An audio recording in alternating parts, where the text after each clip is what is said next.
Om Shanti. Good morning.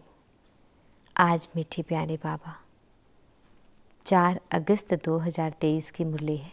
हम बच्चों से कह रहे हैं, मीठे लाडले बच्चे, बाप आए हैं तुम्हारे लिए स्वर्ग की नई दुनिया स्थापन करने। इसलिए इस नरक से दिल न लगाओ, इनको भूलते जाओ। मीठे लाडले बच्चे, बाप आए हैं तुम्हारे लिए स्वर्ग की नई दुनिया स्थापन करने। इसलिए इस नरक से दिल ना लगाओ, इनको भूलते जाओ। बाबा हम बच्चों से प्रश्न पूछ रहे हैं, रहमदिल बाप तुम बच्चों पर किस रूप से कौन सा रहम करते हैं? उत्तर है, बाबा कहते हैं, मैं बाप रूप से मीठी सैक्रीन बन तुम बच्चों को इतना प्यार देता हूँ जो दुनिया में दूसरा कोई भी दे ना सके। मैं तुम्हें पवित्र प्यार की दुनिया का मालिक बना देता हूँ। टीचर बन तुम्हें ऐसी पढ़ाई पढ़ाता हूँ जो तुम बहिश्त की बीवी बन जाती हो। यह पढ़ाई है मनुष्य से देवता बनने की। यह ज्ञान रतन तुम्हें विश्व का मालिक बना देते हैं। आज गीत है, कौन है माता कौन है पिता। ओम शांति। बच्चों को ओम शांति का अर्थ समझाया जाता है। ओम का अर्थ है आई एम आत्मा। मैं आत्मा निराकार परमात्मा की संतान हूँ। शरीर का फादर वह है जिसने जन्म दिया है। उनको कहा जाता है शरीर को जन्म देने वाला फादर। और शिव बाबा है आत्माओं का बाप। वह तो है ही है। ढेर के ढेर करोड़ों आत्माएं अपनी निराकारी दुनिया में रहती है। वह सदैव निर्विकारी ही है। विकारी तो परम धाम में रह न सकी। पहले तो यह बात पक्की करनी पड़ेगी। मैं आत्मा, मेरा बाप परमात्मा। आत्मा के संबंधी सब भाई भाई हैं। इस शरीर के बाप को कहा जाता है लौकिक बाप। आत्मा के बाप को कहा जाता है पारलौकिक बाप, जो सभी का एक ही है। पुकारते भी है ना, ओ गॉड फादर, ओ पतित पावन रहम दिल। यह आत्मा ने पुकारा बाप को। आत्मा इस शरीर के साथ दुखी है। फिर सतयुग में आत्मा को शरीर के साथ सुख है, इसलिए उसका नाम ही है सुखधाम, स्वर्ग। यह है नरक। गाया भी जाता है ना, दुख में सिमरन सब करे, सुख में करे न कोई। जो सुख में सिमरन करे तो दुख काहे को होए। याद करते हैं पतित पावन को, समझते हैं पतित पावन बाप ऊपर परम धाम में रहता है। गंगा को पतित पावनी नहीं कहेंगे। गंगा को तो इन आँखों से देखा जाता है। निराकार बाप को अथवा आत्मा को नहीं देखा जा सकता। परम पिता परमात्मा प्राणदाता, जो दिव्य चक्षु विधाता है, उनको कहा जाता है ओ गॉड फादर, क्रिएटर। अच्छा, फिर मदर कहाँ से आई? मदर बिगर बाप सृष्टि की रचना कैसे रचे? मदर तो जरूर चाहिए ना। गॉड फादर मनुष्य सृष्टि का रचयिता, वह है सबका बाप। फादर है तो मदर भी जरूर होगी। बाप आकर समझाते हैं, मैं हूँ ही निराकार। मैं जब आऊँ, शादी करूँ, तब बच्चे होंगे। परंतु शादी तो करनी नहीं है। बच्चे पैदा करने हैं शादी बगैर। बच्चों को मैं एडॉप्ट करता हूँ। समझो, कोई को स्त्री नहीं है, चाहते हैं कि अपनी मिल्कियत किसको देकर जाऊँ। फिर धर्म के बच्चे बनाते हैं, एडॉप्ट करते हैं, तो माँ बाप दोनों ठहरे ना। तो बेहद का बाप कहते हैं कि मैं भी फादर हूँ, मैं कैसे रचूं? समझ की बात है ना। बाप खुद आकर समझाते हैं, मुझे शरीर तो चाहिए ना, तो इनका आधार लेता हूँ। तुम कहते हो हम ईश्वर की संतान हैं। ईश्वर की संतान तो सब है, परंतु इस समय बाप सम्मुख आया हुआ है। तुम बच्चों को गोद में लेते हैं। तुम समझते हो हम बाबा के बच्चे बने हैं। बाप है स्वर्ग का रचयिता। स्वर्ग का मालिक बनाने के लिए राजयोग सिखलाते हैं। खुद बैठ बतलाते हैं, मैं निराकार गॉड फादर हूँ। निराकार को मनुष्य सृष्टि का रचयिता कैसे कह सकते? तो बच्चों को एडॉप्ट कर उन्हों को ही बैठ समझाते हैं कि मैं शिव निराकार हूँ। तुम भी निराकार आत्माएं हो। तुम गर्भ जेल में आते हो, मैं गर्भ जेल में नहीं आता हूँ। तुम्हारे लिए है आधा कल्प गर्भ महल, आधा कल्प है गर्भ जेल, क्योंकि आधा कल्प माया रावण पाप कराती है। सतयुग में माया होती नहीं जो पतित दुखी बनाए। मैं 21 जन्मों के लिए तुमको स्वर्ग का वर्षा देता हूँ। नई दुनिया स्वर्ग को कहा जाता है। मकान भी पुराना होता है तो पुराने को छोड़ नए में जाते हैं। यह भी पुरानी दुनिया है ना। वह है नई दुनिया, गोल्डन एज, पावन दुनिया। तो बाप कहते हैं, लाडले बच्चे, मैं तुम्हारे लिए स्वर्ग स्थापन कर रहा हूँ। तुम फिर नरक से दिल क्यों लगाते हो? अब नरक को भूल जाओ, मुझ बाप और स्वर्ग को याद करो। पुरानी दुनिया को भूलते जाओ। यह है बेहद का सन्यास। पुरानी देह सहित जो कुछ भी देखते हो उनका भी ममत्व छोड़ो। समझो हम सब कुछ ईश्वर को देते हैं। यह शरीर, धन, दौलत, बच्चे आदि सब खत्म हो जाने वाले हैं। यह वही महाभारी महाभारत लड़ाई है जिसके द्वारा मुक्ति, जीवन मुक्ति के गेट्स खुलने हैं। हरि का द्वार कहते हैं ना। हरि कहा जाता है श्री कृष्ण को। उनका द्वार है बैकुंठ। बैकुंठ के गेट बाप आकर खोलते हैं। वहाँ कोई पतित जा नहीं सकता, इसलिए पतित से पावन बनाते हैं, दुख से लिबरेट करते हैं, और कोई लिबरेट कर ना सके। दुख हरता सुख करता बाप ही है। बाप कहते हैं, मैं तुमको राजयोग सिखाता हूँ, सदा के लिए सुख देने आया हूँ।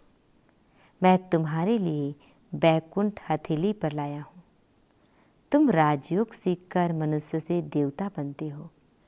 बुद्धि भी कहती है कि बरोबर समझ की बातें हैं।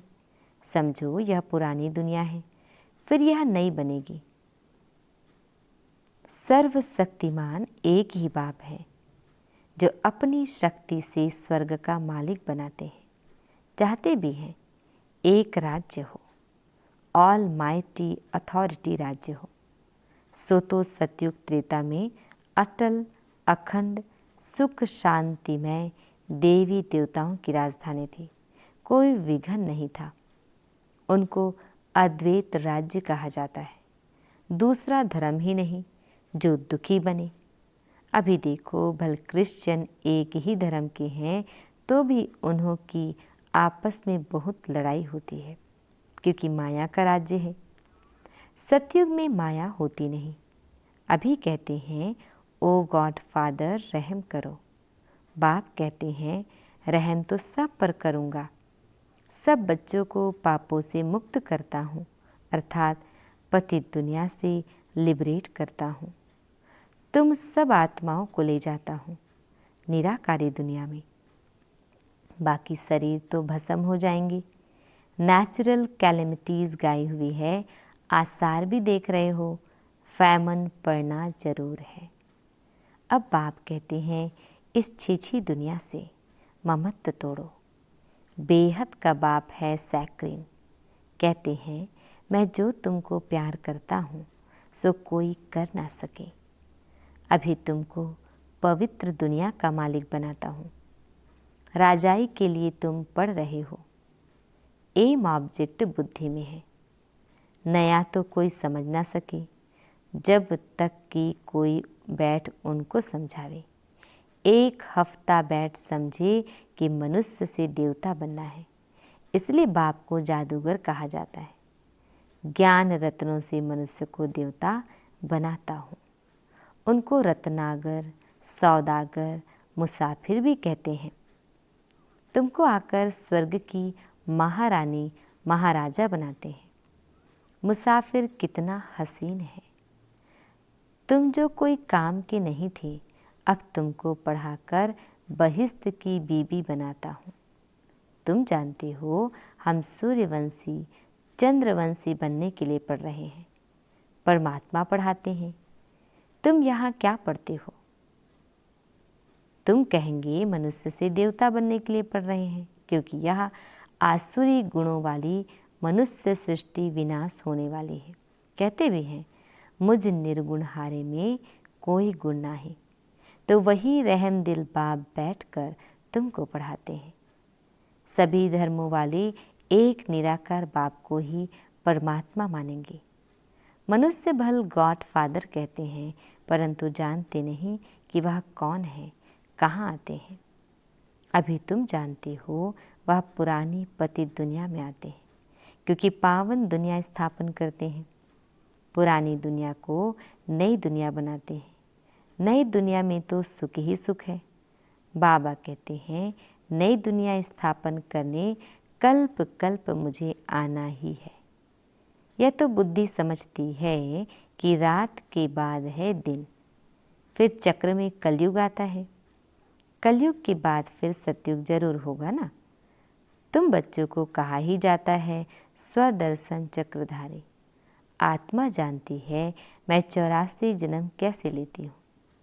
कोई मनुष्य को सद्गति दे ना सके। मैं ही आकर समझाता हूँ। हम तुमको पावन बनाते हैं। योग बल से तुम विश्व पर जीत पाते हो। बाप है सर्वशक्तिमान। बाप से तुमको बेहद का वर्षा मिलता है। आकाश, पृथ्वी, सागर आदि सब तुम्हारा हो जाएगा। यहाँ तो देखो आकाश पर भी हद, पानी पर भी हद लगी है ना। कहते हैं हमारे पानी के अंदर तुम नहीं आओ। तुम तो वहाँ सारे विश्व पर राज्य करते हो ना। स्वर्ग तो फिर क्या, स्वर्ग को भूल नहीं सकते। मनुष्य जब मरते हैं तो कहते हैं स्वर्गवासी हुआ, परंतु स्वर्ग है कहाँ? जरूर नरक है ना। यह है ही हेल। सब मनुष्य दुखी है, सब पतित हैं। यह राज्य ही रावण का है, जिसको जलाते रहते हैं परंतु जलता ही नहीं है। रावण को 100 फुट लंबा बनाते हैं और बढ़ाते रहते हैं। दिन प्रतिदिन लंबा करते रहते हैं, परंतु समझते नहीं हैं। यह समझ की बातें हैं। यहाँ देखो मुरली चलती है तो फिर टेप में भरी जाती है, क्योंकि गोपिकाएं मुरली बिगर रह न सके। तो यह प्रबंध है। मुरली बिगर तो तड़फते हैं, क्योंकि यह मुरली है जीवन हीरे जैसा बनाने वाली। यहाँ बाबा पढ़ाते हैं जो मुरली फिर लंदन, अमेरिका तक जाती है। बच्चे सुनकर बहुत खुश होते हैं। गाया हुआ है गोपिकाएं मुरली बिगर रह नहीं सकती थी। यह नॉलेज गॉड फादर ही सुनाते हैं। मुख्य एक बात समझानी है कि यह हमारा बेहद का बाप है। इनसे स्वर्ग का वर्षा मिलता है। आत्मा कहती है मेरा बाप परमात्मा है। वह आत्माओं को पढ़ा रहे हैं। ऐसा और कोई कह न सके कि मैं परमात्मा तुम आत्माओं को पढ़ाता हूँ। ऐसे भी नहीं कहेंगे कि मैं परमात्मा नॉलेजफुल हूँ। तुम बच्चों को बहुत अच्छी रीति समझाया जाता है, परंतु सबकी बुद्धि एक रस्तु नहीं होती है। कोई की सतो प्रधान बुद्धि है, कोई की सतो, कोई की रजो, कोई की तमो। इसमें टीचर क्या करेंगे? टीचर कहेंगे पढ़ाई पर पूरा अटेंशन नहीं देते थे। गॉड फादर है नॉलेजफुल। जैसे टीचर नॉलेजफुल है, स्टूडेंट को पढ़ाते हैं, आप समान बनाते हैं, वैसे इस सृष्टि चक्र की नॉलेज गॉड फादर के पास ही है और कोई नहीं जानते। बाप ही नॉलेज सिखलाए नॉलेजफुल बनाते हैं। बाप है नॉलेजफुल, सबसे ऊंच है, ऊंचा जिसका नाम है, ऊंचा ठाव है। ब्रह्मा विष्णु शंकर है सूक्ष्म वतनवासी। थर्ड ग्रेड में है मनुष्य, मनुष्यों में भी ग्रेड है। सतयुग में मनुष्यों की ग्रेड बड़ी ऊंची रहती है। तुम गोल्डन एज में जाते हो। आयरन एज खत्म हो जाएगा। गोल्डन एज है तो सिल्वर एज नहीं, कॉपर एज है तो आयरन एज नहीं। यह सब बातें बुद्धि में रखनी है, इसलिए चित्र बनवाए हैं। सतयुग में बहुत थोड़े मनुष्य होते हैं। कलयुग में तो ढेर के ढेर मनुष्य है। पूछते हैं बाबा विनाश कब होगा? विनाश तब होगा जब नाटक पूरा होगा, सब चले जाएंगे। बाबा है मुक्ति जीवन मुक्ति का गाइड, वह रहते हैं परम धाम में। तुम भी वहाँ के रहने वाले हो, यहाँ आए हो पार्ट बजाने। बाप कहते हैं बच्चे तुम्हें माया पर जीत पाने हैं, इसमें हिंसा की कोई बात नहीं है। सतयुग में हिंसा होती नहीं, वहाँ है ही संपूर्ण निर्विकारी देवी देवताएं। अच्छा, मीठे प्यारे बाबा हम बच्चों को विश कर रहे हैं। मीठे मीठे शिकिल दे बच्चों प्रति माता पिता बाप दादा का याद प्यार और गुड मॉर्निंग। रूहानी बाप की रूहानी बच्चों को नमस्ते। हम रूहानी बच्चों की रूहानी बाप दादाजी को याद प्यार गुड मॉर्निंग और नमस्ते नमस्ते नमस्ते। शुक्रिया बाबा, शुक्रिया। आज हम बच्चों को धारण करना है। धारणा के लिए मुख्य सार है, फर्स्ट पॉइंट है बुद्धि से बेहद का संन्यास करना है। पुरानी देह सहित जो कुछ इन आँखों से दिखाई देता है उनसे ममत्व निकाल बाप और स्वर्ग को याद करना है। सेकंड पॉइंट है पढ़ाई को अच्छी रीति धारण कर बुद्धि को सतो प्रधान बनाना है। मुरली ही पढ़ाई है, मुरली पर बहुत बहुत ध्यान देना है। बाबा हम बच्चों को वरदान दे रहे हैं, भाग्य की नई नई स्मृतियों द्वारा पुरुषार्थ में रमणीकता का अनुभव करने वाले मन दुरुस्त भव। भाग्य की नई नई स्मृतियों द्वारा पुरुषार्थ में रमणीकता का अनुभव करने वाले मन दुरुस्त भव। डिटेल है ब्राह्मण जीवन में लास्ट जन्म होने के कारण शरीर से चाहे कितने भी कमज़ोर या बीमार है, लेकिन मन सबका दुरुस्त है, उमंग उत्साह से उड़ने वाला है। पावरफुल मन की निशानी है सेकंड में जहाँ चाहे वहाँ पहुँच जाए। इसके लिए सदा अपने भाग्य के गीत गाते उड़ते रहो। अमृत वेले से भाग्य की नई नई बातें स्मृति में लाओ। कभी किसी प्राप्ति को सामने रखो, कभी किसी प्राप्ति को सामने रखो, तो पुरुषार्थ में रमणीकता आ जाएगी। बोर नहीं होंगे, नवीनता का अनुभव करेंगे। स्लोगन आगे पीछे सोच समझ कर हर कर्म करो तो सफलता प्राप्त होती रहेगी। आगे पीछे सोच समझ कर हर कर्म करो तो सफलता प्राप्त होती रहेगी। ओम शांति शांति।